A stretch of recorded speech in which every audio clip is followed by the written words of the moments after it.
Hello, good morning, and welcome to the On the Whistle podcast and the Shirtless Plantain Show collaboration. Woo! We are here and we have arrived at the knockout stage of the AFCON. This is when it gets real. None of this group stage nonsense, none of this praying for coming third place if you're Ivorian and sneaking through. Now, this is if you're bad, you get out. And sometimes if your team's like Cameroon, you're bad, but you still find a way to get through. But we're looking forward to this. But first, I have to introduce my panel making their comebacks. It's the regulars, Francis and Courtney Freeze, and of course, Coach. Coach is joining us from the Shirtless Plantain Show. Gentlemen, how are we all doing today? How are we feeling? Well, I'll kick off. I'm absolutely fantastic. Let's respect the group stages. We were fantastic in the group. I haven't watched group stage football like that in a long time. Love the group stages. So if the group stages were like that, imagine what the knockout stages are. I'll tell you, I'm in Essex. It's gone to 1 degree. Beautiful weather. No flies, no mosquitoes. There we go. I'm doing good. I'm also in East London. Today at least anyway. But yeah, I'm feeling good. Look, Nigeria in any match is always going to draw attention, and I'm just excited. My whole day is built around making sure I'm home in time to watch this on the big screen. So yeah, I'm feeling good. Fantastic. No, I'm happy. I bizarrely also find myself in London. I don't know how I got here, but I'm missing the sun, so I plan to leave here tomorrow anyway. But for today, I thought I needed to come to the capital of Nigeria so I could hand over my commiserations around 10:30. Without London, there is no Niger, so I came to pay my respects. So, Coach, I'm going to come and look for you wherever your big screen is. And let's get it popping. I'm not gonna lie, guys. This is shameful. Me, I'm the one white guy, and I'm out here in Cote d'Ivoire. And you guys are all at the home of the colonizers. This is shameful. But that's how the colonizers have always done Of it. course, exactly. Going there to take over. You know? Be careful they don't get you to coach the Ivorian Hey, team. I'm ready. I'm Honestly, ready to step up. I'm worried for you. But gentlemen, there's only one place to start in previewing the round of 16, and that is the big one tonight. We've got our Nigerian representative, we've got our Cameroonian representative. Coach, let me tell you, Francis was just wearing a Barcelona top earlier. When he found out a Nigerian was coming on the pod, he went and changed, put on his Cameroonian top. There it is. He's ready for war. Well, yeah. Ready for war. But I'm hey, literally trying to decide which Nigeria top I'm gonna wear, or if I'm gonna wear the full tracksuit today. I'm ready. I'm ready for war. Literally, I've got everything ready to go. I'm not eating anything today other than Nigerian food as well. I'm so pumped. You see what I like about this? The man is preparing. The man Like is you. preparing. He's not playing, but he's preparing. I love Exactly. that mentality. absolutely. I A mean, prepared supporter. genuinely, Well, I've been preparing as well. Like I've been buying Sure. drinks. I've been drinking the drinks, sampling the different drinks. I've been trying out different types of positions on the sofa. Oh wow. Doing a few jumping jacks in preparations for the celebrations. Oh really? And do my best. Fair enough.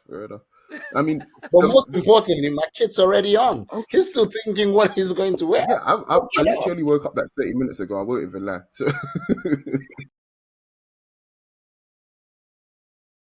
no, not today. No, but I've got my Super Eagles blanket, so it's good. It's all good to go.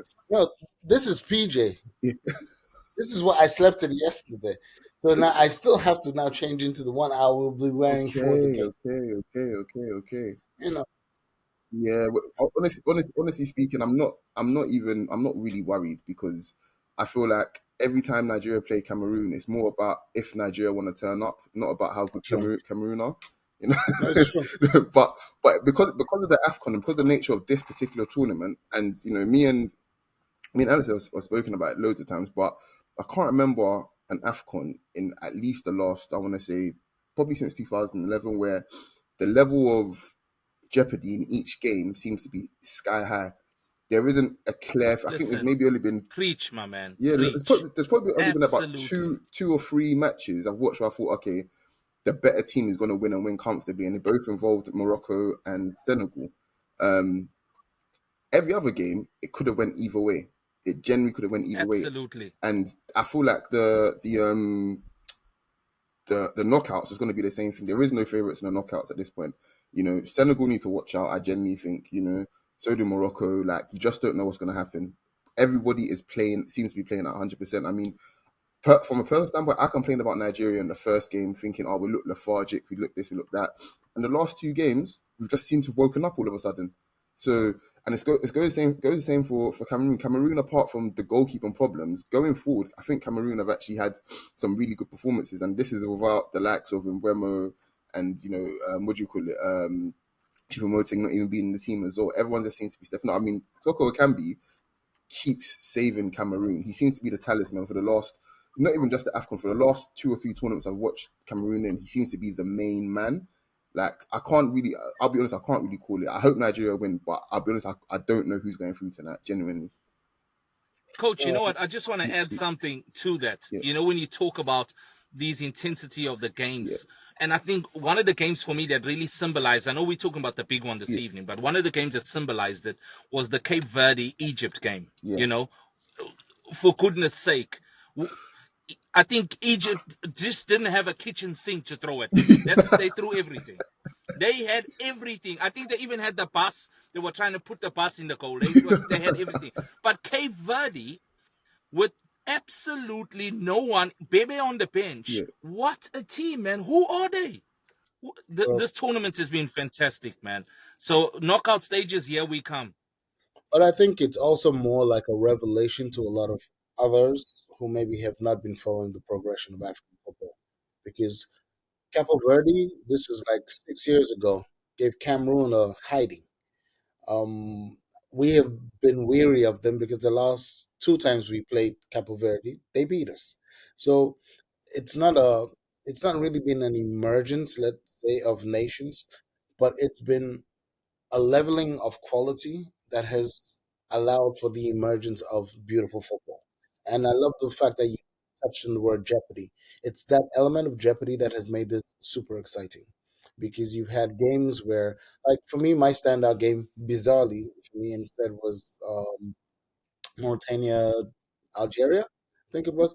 For me, who would have known?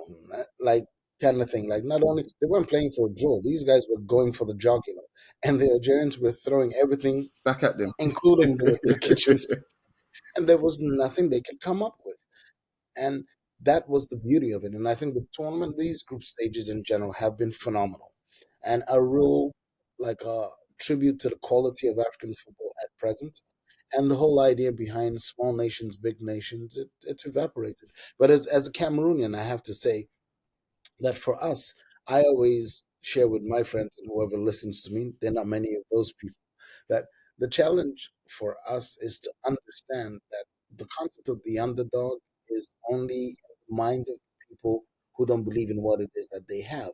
In 1990, when the world was waking up to Cameroon as a footballing nation, uh, just because of one game against Argentina, to Cameroonians, we'd already known we were a great footballing nation for years. So right now in Capo Verde, they've been producing players for centuries, in all honesty. Even a person like Lawson has Capo Verdean roots. This same baby you were mentioning was turning up in Manchester United all of maybe 15 years ago or something like I mean, that when isn't Coach there a Ferguson few was like signing that? him as a kid. A few that play Yeah, for that have got captivated roots. Yeah, Nanny. that play. I mean, Yeah, like if you go through the list of Capo Verdean footballers, it's a crazy list. Yeah, but it's most of us are just waking up to that. Doesn't mean it didn't exist. So the same way this football belongs to the world generally, it genuinely belongs to the world, and we are just having the opportunity to see that other countries like Equatorial Guinea, who have had a phenomenal project for the last 12 years since they prepared to host and then hosted the AFCON. They went out, they crossed the oceans, they got Brazilians in, they've been working on this for long. And when we see it come together, then we go, oh, wow, a small nation is, it's not a small nation. It's only small because you weren't paying attention to them. So on the pitch, we'll have 11 guys from today and tomorrow, all the way through to I think it's Tuesday. We will see a lot of jeopardy. And the truth is, if anybody says they can call it, then they're lying. We're going to speak with our hearts, we're going to speak with our wishes, but And Francis, I noticed you've spoken beautifully there about development in football, as you always do. But again, as you always do, you've found a way to sidestep the question that I wanted to ask you, which is how are you feeling about tonight as a Cameroonian? Because obviously Cameroon, look, it's not an AFCON with Cameroon in it if there isn't some kind of craziness, circus, chaos, going on, as we saw in the likes of are 2017. you insulting us? Huh? Why are you insulting us? Nah, I'm sorry. I'm getting to the No, compliment. he's telling the truth. I'm getting to the compliment, but exactly. He's telling the truth. But He's telling the truth. But- He's an African man. I'm warning you. but there's no country that is better at dealing with the chaos and dealing with the craziness of football than Cameroon. Even 2017 being the prime example. And then the other thing that I think that plays in your favor. Look, I don't think it would be unfair to say that Nigeria are going to be favorites for this game.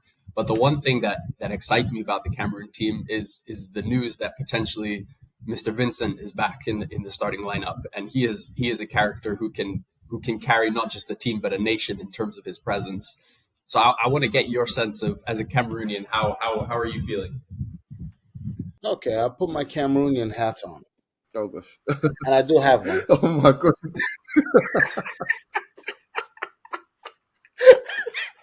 So, in all honesty, the truth is, again, it's kind of like not dissimilar to what I was saying before. If you follow Cameroonian football, this is Cameroonian football, and this is Cameroon. It's organized confusion. It's how we describe ourselves. Nobody can. We have a saying in Cameroon that if somebody explains to you what it means to be Cameroonian and you understand that means they didn't explain it correctly. We ourselves don't know how it's fair. It's the truth. It's like we cannot explain Oh ourselves man! how we do what it is that Goodness we do. gracious! So if there was a way that you could bottle it, I guess we would repeat it and we could teach others. But we have this word, I've shared it with you, Alistair, before Hemley. We had a conversation with Asue Koto quite recently, and he was saying, we were speaking about the same word. And it's hard to explain it. It's almost spiritual. And we believe against all odds. And the chaos, we almost engender chaos to be able to prosper. So when things are simple for us, we actually don't know what to do. So if you give us order and you say, okay, train well, like now, training was good. They paid people their money. There was all of a sudden it was like, this is too smooth. And they have to create their own chaos to be able to tap into the spirit that we do in everyday life. What you see in football, it's Cameroon. You go to set up a business in Cameroon, they'll write it out to you. Fill in this form, and you get the documentation. You fill it in, and then the lights will go. And then they can't print the document. And then all of a sudden, something else has to happen for you to raise your voice and shout at somebody and something, and then it gets done. But when it's orderly, it doesn't function. So for us, we like the strength of Nigeria at present because the truth is more often than not lose to Nigeria. If we've played 20 times, Nigeria has beaten us 17 times. The difference is the 3 times we would win would be the times when it matters most. Yeah. Because Yeah, again, 2000. it's that jeopardy that gives us our fuel. So in this moment, whether it's Vincent Abubakar who's on the pitch, or it's a young boy like Faris who's might get his first start, it doesn't matter to the Cameroonians. That's why we've had a Roger Miller, and he was replaced by a Patrick Bowman, and he was replaced by Samuel Leto, and Samuel Leto was replaced by Vincent Abubakar. Somebody will come after him. It's that ability to keep producing this without actually even having the factory that produces it because there is no blueprint.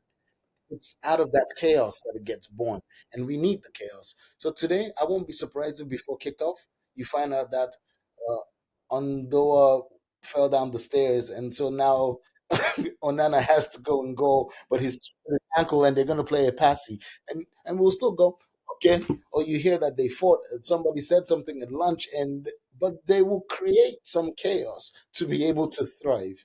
You know? And so we expect it, and everybody else looks at it and thinks, oh, why are they like that? But that's us. And it's why we are the continent. We are the sum total of the beauty of the chaos that is Africa, because from that chaos comes magic. Francis, as always, such a poet, such a poet. And I think what makes this tie all the more interesting is I think both Cameroon and Nigeria, less so Nigeria, but both, had a bit of a circus around them, have looked disappointing at times in this tournament. And yet they're both in a position where whoever wins this plays either Namibia and Angola. And, look, we're not here to underestimate any teams in this tournament. Algeria did it, Ghana did it, and we see where they are. Tunisia did it, we see where they are. But there's a very clear path to getting to a semifinal against one of a team that we'll get onto in a moment, and we'll move on to that because the next group is Cape Verde and Mauritania. We've spoken very beautifully about Cape Verde and the project they've done. Mauritania very similar. They've been on a real journey in terms of the development and then bringing in such a top coach as Mr. Abdou.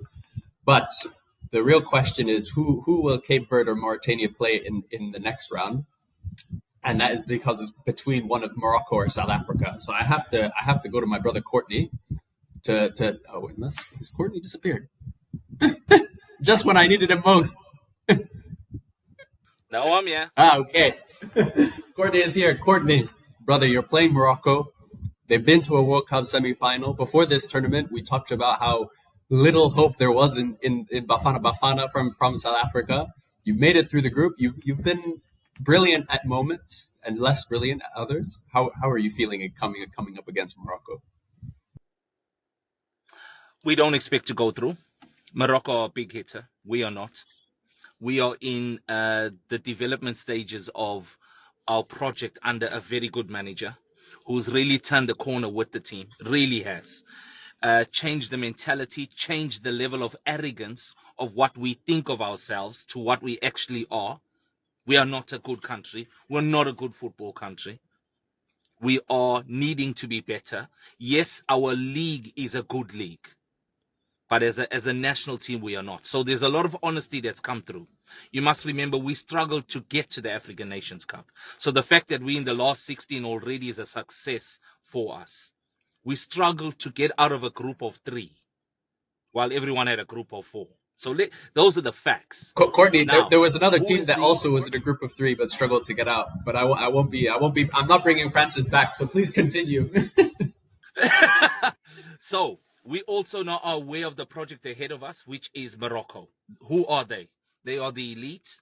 They are the World Cup semi-finalists. They are a big team. So we understand we have a huge obstacle ahead of us. So there's no fear. We are not ready. They are. So you just go out there and you try and kill yourself. The thing that worried me was the Tunisia game and the lack of desire, I thought, from the players that, listen, you produced the results against Namibia, which was fantastic. Go into the Tunisia game, express yourself a bit more, put yourself on the big stage. That's where we faltered. So I can see more of the same against a well-organized Moroccan team. Now, that's the thing about the Moroccan team. Well-organized, highly disciplined, exceptionally hardworking. They are supposed to beat us. But something that we spoke about a bit earlier in the show is, what is this tournament giving us? This tournament is giving us a lot of intensive games, unpredictable results that you can't call. Every time I want to, and I'm not encouraging betting, so let me just be clear, but every time I want to place a bet on African football, I think to myself, hey, no, man, I can't pick this result. Yeah. I don't know what's going to go on here. Yeah, it's like giraffes ice skating. I don't know what's going to happen. I don't know. The South African fixture will be a fascinating one.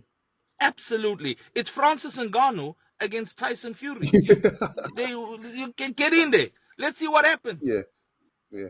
I will say though, I will say, because of the unpredictable nature of it and the fact that not South Africans having zero expectations, all of the pressure, and I mean all of the pressure is on Morocco, right?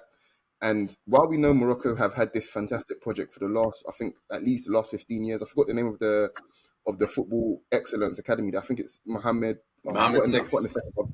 Yeah, yeah. And they're producing top quality. I'm talking in my opinion, some of the best players in the world. The likes of Unahi, Hakimi. Hakimi had a chance to play for Spain and he turned them down because he obviously believes in how good this Morocco team is. And to my mind, he was absolutely right. Now, with all of that, now comes a lot of expectations. Now, if we're going to talk about previous African teams that have gone onto the world stage and show the world, look, we're here kind of thing, but then they haven't quite pushed on from there. We can talk about Nigeria in the mid-90s to early 2000s. We could talk about the same thing for Cameroon as well. Cameroon being really won the Olympics as well. Do you know what I mean? Morocco on that path where they showed the world who they are kind of thing. And now the pressure is on them to deliver. Morocco, to my mind, at least in my lifetime, haven't really had a solid, proper golden generation. This is like, in my lifetime, I think the first one that they've had.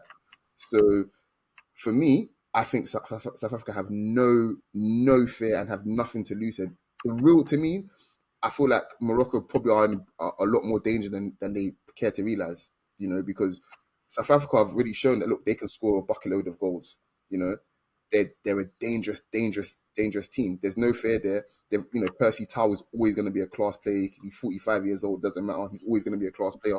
They've got weapons to hurt Morocco. Morocco have to come out themselves and actually show the world, okay, look, we're not here for any games kind of thing. And that plays, to me, perfectly into South Africa's hands. If you make it end-to-end game, literally, it's the African Cup of Nations. Who knows who's going to win at this point?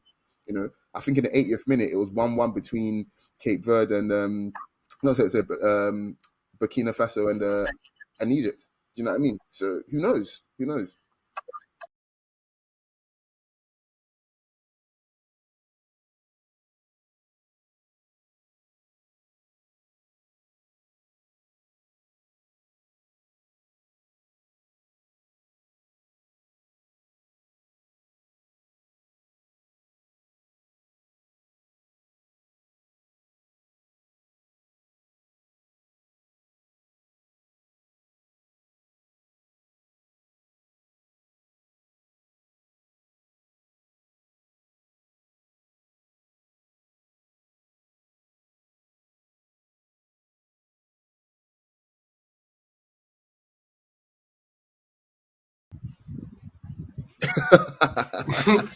What I'd like to add to this, right, is also the tournament at this stage. I just hope the teams give the tournament what it deserves.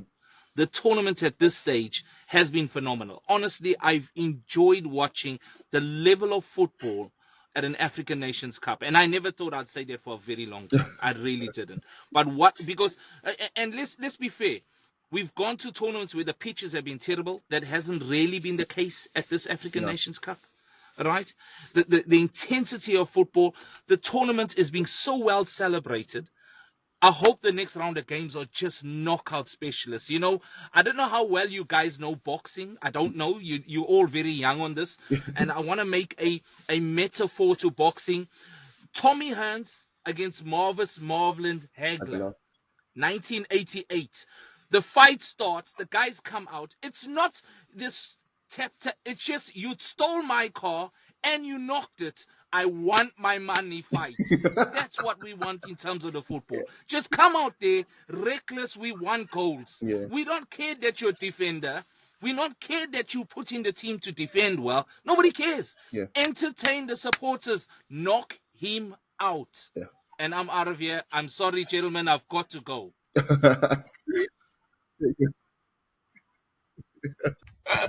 And oh my goodness. For me, like Courtney says, I think this has been the best group stage potentially in the history of the Cup of Nations. It's genuinely been brilliant. And for a lot of reasons, like you mentioned, the quality of the infrastructure, the pitches, which means the football can be good. But one of the things that I've loved about this tournament is it's been the tournament of derbies. We had one group with Zambia, Tanzania, Congo, all in the same group, all brothers, all neighbors. We had the same thing with Guinea, Senegal, Gambia. They're all brothers, and now we've been delivered that in the knockouts. Angola and Namibia, neighbors playing each other, and then we're coming into the next batch of games. First of all, it's Mali and Burkina Faso two countries, very, very close ties. And not only that, but they are also lucky enough to be playing the match against each other in Korogo, closest city to both Mali and Burkina Faso that are hosting games. And then, of course, whoever wins that gets to play the big one, another West African rivalry in Cote d'Ivoire and Senegal. And I want to put this to you, Coach. You know, Cote d'Ivoire have had this chaotic tournament. It's been absolute bonkers. Just the story, them themselves have been this amazing story of coming in with so much hype, looking good, falling apart in spectacular fashion against Equatorial Guinea, somehow being bailed out by Morocco, and but only hours after they sacked Jean-Louis Gasset, they then try and get Hervé Renard. France doesn't want to let him go. Just absolute chaos. And then they're coming up against Senegal. 3 wins from 3, the most complete side of this tournament. Looked brilliant. But I put this to you. Since 2013, in the last 10 years, 5 teams have won all 3 games in their group stage. Of those 5 teams, 4 of them have been knocked out in the next round. Are we going to be looking at the same thing happening later this weekend? So it's a similar thing to the South Africa and Morocco tie. I think I think there's even more fire in the belly of the Ivorians because of the fact that at one point they were going out basically, and now they've got the second lease of life. So they're almost like a wounded animal, and obviously we're in Africa now. Everyone knows what how dangerous a wounded lion is. I think Senegal need to be looking at Ivory Coast as essentially this is their final. I think because if they don't win this, obviously they're going home. But it's almost like if we knock the hosts out, all the pressure's off now. You know what I mean? There's a lot. The atmosphere is a lot flatter and whatnot. This is Senegal's final for me. It has to be their final. Ivory Coast have, to my mind, again, the best midfield in the tournament, and they've got a lot of tools to hurt Senegal. Senegal have, the two arguably the best combination of wingers in the tournament. But then you look at the combination of how I suppose they line up, and I think they almost kind of cancel each other. They almost kind of cancel each other out in that regard. There needs to be probably an early goal in this game for either team. I think for it to be a real knockout. I think, but I think this game might be the most disappointing one, I would say, because of how high the tensions are. That's what I'm really, really worried about. But I think Senegal need to be very, very, very careful. Ivory Coast absolutely have the potential to knock them out. Senegal are still favourites, but I'm really looking at Ivory Coast thinking there's a chance they can really, really hurt them for real. So I'm curious to actually know what Francis thinks actually. No, I'm pretty much aligned with your thinking. I think the way you're coming from is very profound and very adroit. The one thing I would say is that I believe it goes either way. It's either the flattest game, like you said, or it's the most exciting. Because I think if if both coaches are able to do what they're supposed to do, which is, well, you don't really have a coach for Ivory Coast, but let's say the leadership for the Ivorian space, and there's actually almost a blessing in the absence of that coach.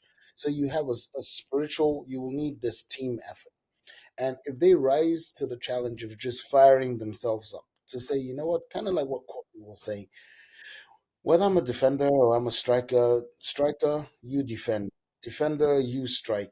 We're in this together, and we'll have our population with us, and we'll have every uh, witch doctor, every everything all teamed up to push you guys.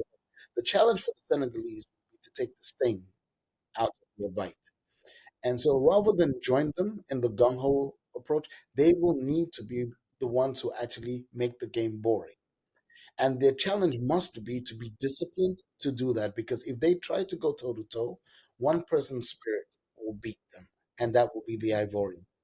So the challenge for Cisse has to be instead to say, how do we play to our strength, which is our ability to be a solid, well rehearsed lineup with talent that can break on the counter if we need to, but will absorb the pressure that we get and allow the Ivorians to have the ball. That's the honest truth. They must let them have the ball and run themselves to the ground. almost like what you would do like with a kid in a playground. I think that will have to be the tactic, to be disciplined and give them the ball and let them run with the adrenaline that they will have, because that's what they will be high on. That's my opinion. But I think, to speak to the point you started off with the variety of matchups we have, it's really making for a truly exciting tournament. In terms of the infrastructure, we've seen infrastructure already really quite improved on the continent for quite some time. So that's why when sometimes we make reference to or the quality of our pitches, it's been a long time since pitches have been our problem. What we're having this time is it's the ability for people to move and attend games. So being in an ECOWAS space, for example, where fans can cross borders without the need for visas, these are the important things. So when you can see the way the Kenyan team, for example, supported against Cameroon, I was saying to our Cameroonian brothers, this is what we must be able to look at to say, think about how hard it is for a Cameroonian fan to make it to Ivory Coast, the process they had to go through to be able to get a visa. These are the lessons that we must extract as a people to understand about the importance of the freedom of movement of goods, services, and people across our continent, to allow us to celebrate these cultural landmarks that can speak to things that are bigger than the game itself. So seeing Mali play with Burkina Faso will be powerful, because in certain quarters, their recent histories, political histories, the new leaderships that they have in their countries, and what it means to their people, there's a sense of fraternity that will be going on. And they're already saying there will be no winner and there will be no loser, because they're actually even trying to build a federation amongst their countries. So for them, it's like a people coming together and symbolically being in this town that is closest to their borders. I am more excited by the the the, the audience, dare I say. So not only the people at the stadium who will be there, but what the subliminal messages that it will pass and the spirit in which that game will be played. The attrition will we see with Ivory Coast, we already expect it and it's needed, but I think there will be a great lesson to be learned from the other game, and I look forward to that game for that reason. Yeah, that's spot on. I think this has been something I've loved about this tournament is the location of it, because I think it's the first tournament in a very, very long time where, for various different reasons, that we've had a country with lots of people accessible to it. And that's partially because of the kind of, yeah, like the ECOWAS kind of visa situation between Cote d'Ivoire and these other countries, but also the fact that some of the countries in that region that wouldn't necessarily always qualify did. Your Gambias, your Guinea-Bissaus, your Guineas, and yeah, the fan culture here is just Tournament has also been expanded for that reason. This is not it's not a coincidence. It was intentional. And the truth is, the last few AFCONs have been held in the Central African space. And that was also done intentionally to highlight some of the challenges that that space has. And I remember when the former CAF president, Issa Hayatou, was saying, we will need to bring this AFCON into this space so it can fast track certain things that already exist in other places. We saw this when we were in Ghana in 2008. It was a phenomenal tournament because we saw the movement of people and all of that. I was in Ghana that time, and we were all like, wow. And then it went into Equatorial Guinea and Gabon. Then you had the challenge with Morocco, who was supposed to get it next, and then they said we won't let people enter. They took it from them and gave it back to the Central Africa space. And then Cameroon had the next one, again in the Central Africa space. So we've been in that block, that CEMAC block, for a while. And it came to define some of the challenges that we have as a continent because of the inability for our people to move, the challenges we have around infrastructure, the absence of multiple cities within a small geographical space. And then you come into an Ivory Coast and everybody goes, oh, but this is where we were before. Now the infrastructure is just slightly better. We're still playing in stadia that were used in 1984. They too have just been upgraded, and then newer ones put in place. But the ones they put in place are 20,000, as opposed to behemoths that might stand poorly against the test of time. So more practical things have been done. These are the lessons we must extract from an AFCON, not just football issues. These are developmental questions that are also being addressed.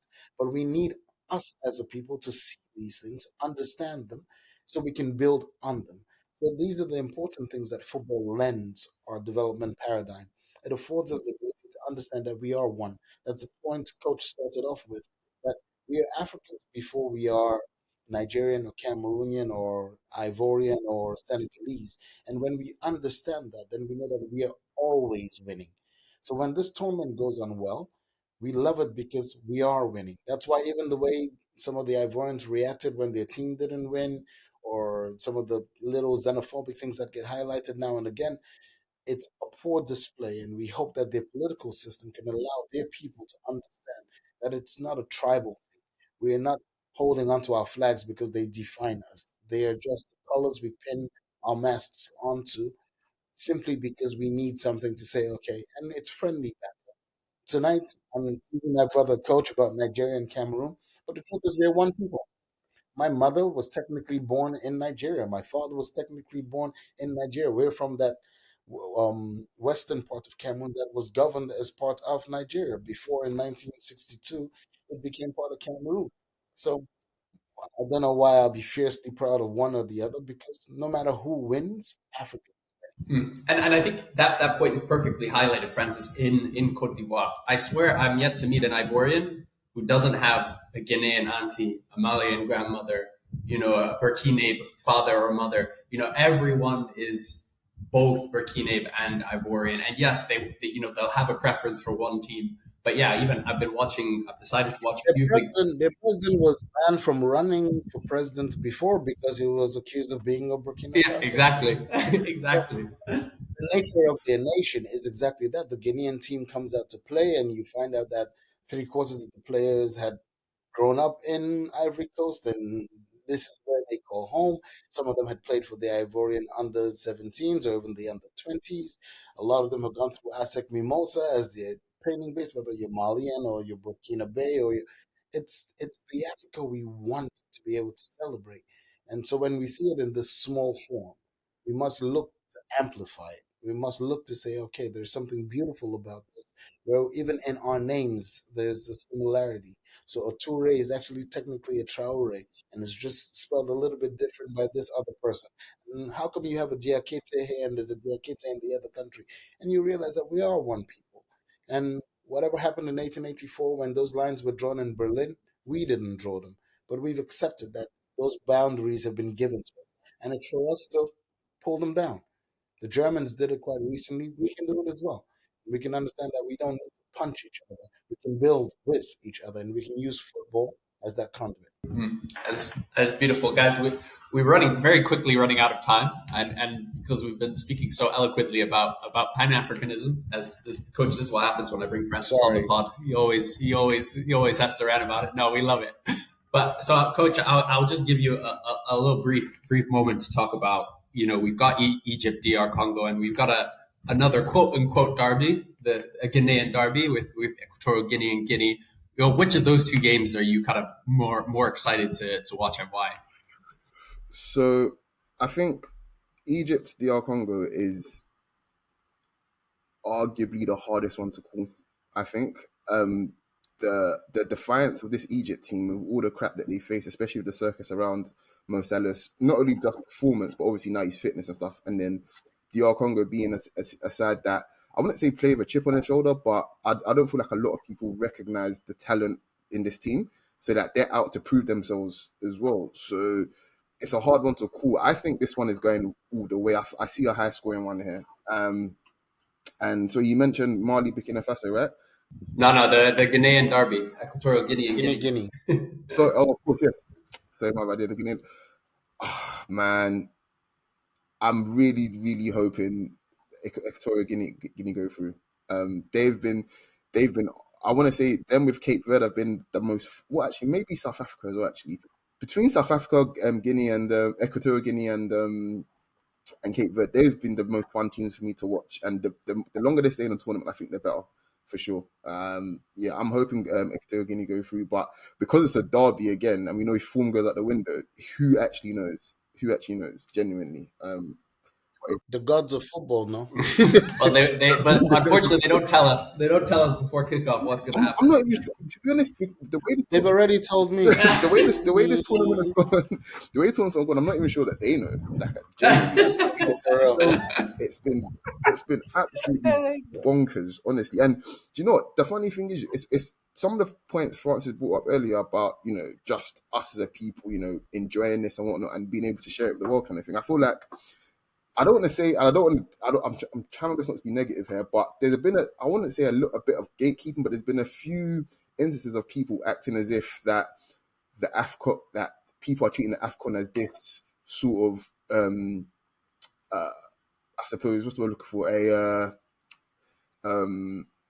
like a performance, to show people, like, it's coming from a place of inferiority when it's really just, no, this is African football, and people celebrating the fact that the unpredictable nature, the things that only happen in African football, even the way that the way we support the masquerades and everything like that, even down to the pre-match rituals and stuff like that. These things being celebrated are not coming from a place of, oh, look at us. No, it's more of a, no, this is us. This is who we are. This is who we are, kind of thing. I feel like a lot of people misunderstand that. People from the diaspora, even people in Africa, almost mistake it from a point of, oh, like, why are people all of a sudden interested? No, this is how it's always been, and we're excited that there's a lot more eyes on it now. So why not amplify it? Why not celebrate even more? This is African football. Anybody that's been watching African football, just the AFCON in general, for the last 20, 25 years, year on year, it's got bigger and bigger and bigger, and it's become even more and more of a spectacle. I mean, going back to 2010, 2011, when we talk about that 23 penalty shootout, or the fact that Zambia won it the next year, it's been happening. Nigeria were not favourites at all in 2013 and ended up being clearly the best team in the 2013 tournament. It's African football. This is what we do, so. Every space has its culture, and you're perfectly right. And I think our ability to embrace what it is, irrespective of what others think, that's what we have to also develop a confidence. When you think about this Egypt DRC game, for me, I just think about the level of waist movement that you will have over there. Bro, All those people dancing from the head down, belly dancing, or everybody's giving it. Hey, they need to be able to figure out into the next AFCON, and I might have to run for the presidency of CAF to be able to do this, is that we should play to music. That should be the next thing we add. And it might take football to a next level. Every halftime when they turn on those tracks and you're like, you catch a little glimpse, you're like, oh, hey, imagine the energy at the stadium. Now I'm like, imagine us playing to it. And that would be something. First half, you're playing to Congolese music. Second half, you're playing to some belly music for me. Might throw you off psychologically. And on that point, actually, I'm generally quite critical of CAF, and I think for good reason. But one of the things they've done really, really well at this tournament is around the music. Whether it's the halftime show, or even every time there's a goal scored, they play the Akwaba. They've got brilliant people to make the anthem. Like Magic Systems, Yemi Alade, like proper musicians who have a history of making these brilliant anthems. And everyone in Cote d'Ivoire knows the song. Everyone is always singing it. And as well as the other touch that I really like is at the end of the games, whichever team has won, they play music from that country. So whether it's Cape Verde, Senegal, and I think there's. And they do it with their social. Well. So every team that wins, they only play music from that country as part of the victory parade with the socials that they post. I think it's one thing that CAF has done really well. It's like you said, Francis, tapping into the connection between the populace in this continent and music, which is so unique compared to other countries and concepts. But even like you're talking about the halftime shows, like I was with some colleagues during one of them, and I think it was the Congolese game, the first one against Zambia. And yeah, they play Zambian music, they play Congolese music. And we're turning to each other and saying, like, this would never work on any other continent. You would never get this. But in this continent, in our continent, it's perfect. Everyone loves it. Everyone engages because of that unique relationship. And I think that's one thing that's been really good about this tournament is kind of tapping into that connection and making it an African tournament. I think there's always a temptation to standardize tournaments, to make them like the European ones, to that. And I think it's great that actually in many ways we're trying to push against that. But gentlemen, it's been a pleasure. We're coming up on almost 45 minutes. It's been an honor talking to you, Francis, Coach. I'm glad that you guys are still friendly despite what's going to happen later tonight. Maybe you won't be tomorrow morning, but we love it, and we cannot wait for this knockout tournament football to begin at the African Cup of Nations. Gentlemen, thank you so much.